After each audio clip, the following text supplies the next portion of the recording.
If your lawn keeps struggling once your nutrient levels are dialed in, it's probably not your fertilizer. It's likely the day-to-day cultural practices. Cornell and Rutgers turf programs are clear about this. Cultural practices are the foundation of healthy turf.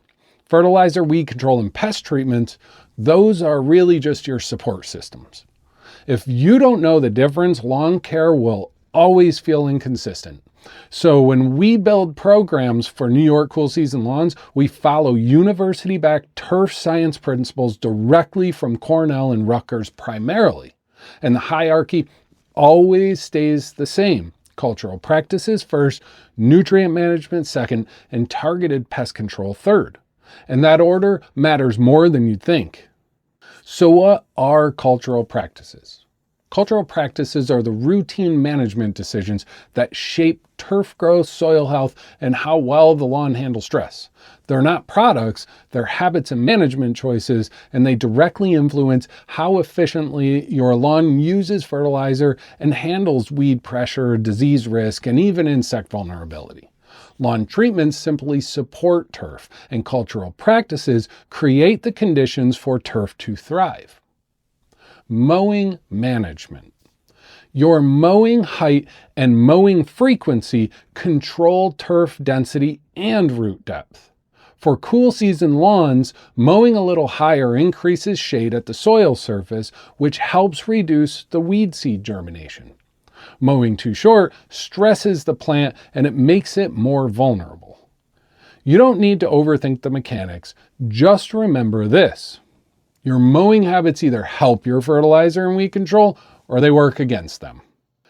Irrigation management. How you water controls root development and disease pressure. Frequent shallow waterings train the roots to stay shallow, and more deep, infrequent watering pushes the roots deeper because the roots will always chase the water. This impacts drought tolerance and nutrient uptake in a pretty big way. If watering is inconsistent, no fertilizer program can fully make up for it. Soil management. The soil structure, compaction, and the organic matter determine how nutrients move and how easily roots can expand.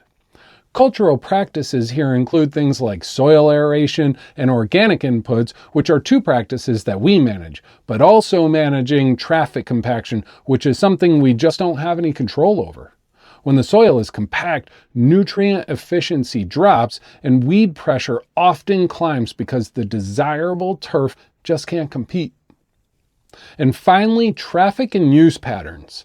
Pets, kids, shade, equipment, and soil drainage.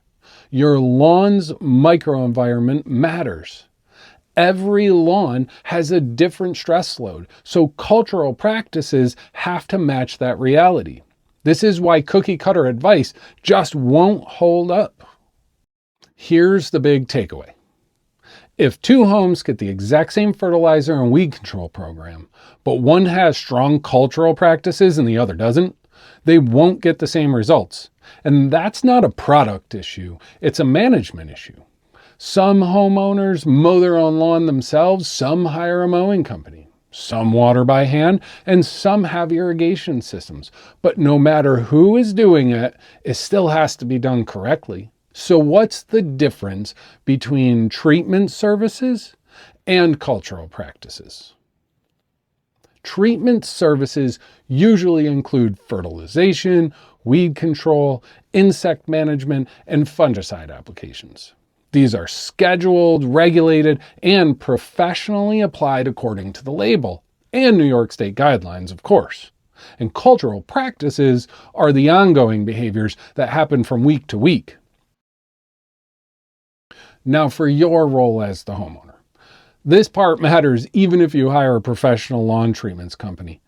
Because cultural practices don't just go away, they either fall on you or on a different provider that you hire.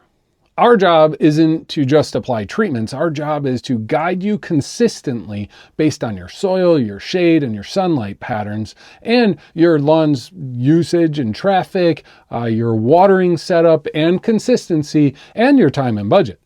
That's how you get real repeatable results, by matching our plan and our guidance to your lawn's ecosystem. Because when cultural practices are aligned, fertilizer performs better. The turf will thicken, weeds struggle naturally, and pest outbreaks are less severe. When cultural practices are misaligned, it feels like you're constantly chasing problems. That's why we lead with education, because treatments without cultural alignment can lead to poor results. So if you want a science-backed plan tailored to your lawn-specific conditions, the link in the bio will guide you to a free phone consultation and we'll walk you through the next steps.